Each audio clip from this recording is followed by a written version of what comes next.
Hello and welcome back to Mr. Sammy Toja. Today I'm doing an if statement tutorial. Tutorial. Don't know what's going on here. Tutorial. So, let's get started. So if statements only do the thing inside them.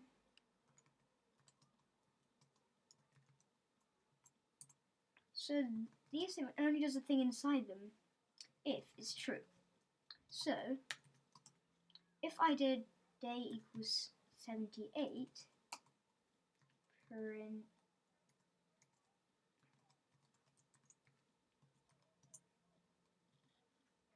oops for some reason. So if I did this and I ran it, I'm going to call it if statement is statements.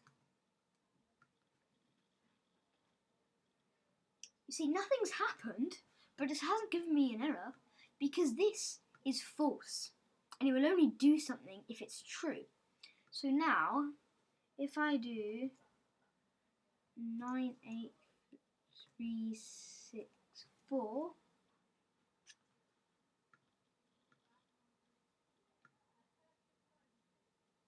it does print it because it's true. Now, it's not just all of that. We can have and something else, so it does if both of them are true. We can have or, so it does if either of them are true. And let me show you some different things. So this is exclamation mark equals. That basically means does not equal. Because if day doesn't equal 98,364, which it does, that's false, so it won't do anything. Bigger than. That means day, if day is bigger than 98364, it is 98364, so, you know, it's false. Other times we can do bigger than or equal to. This will be true, because it basically means if it's bigger than or equal to. And then, of course, we can have smaller than or smaller than or equal to. But notice that it's only the equals that has two equals. Because when you're assigning, you use one. When you're using an if statement, you use two. So remember our and our or.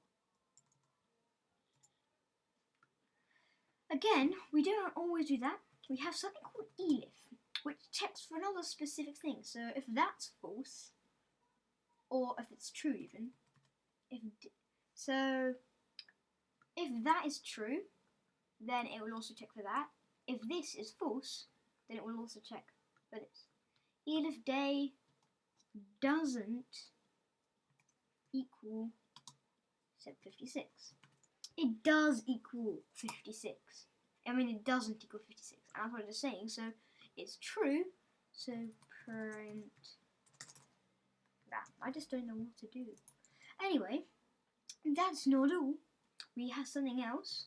We've got else, which basically means not unlike elif, it doesn't check for so specific check thing.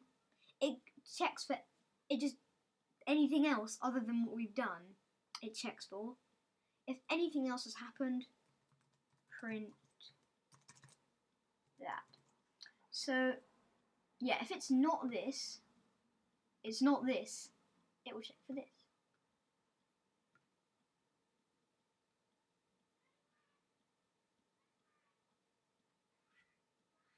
So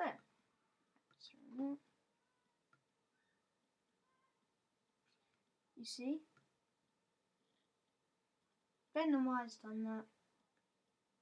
It's just because that's true and did it. Actually, I might do. See if this works. Might not work, but it could.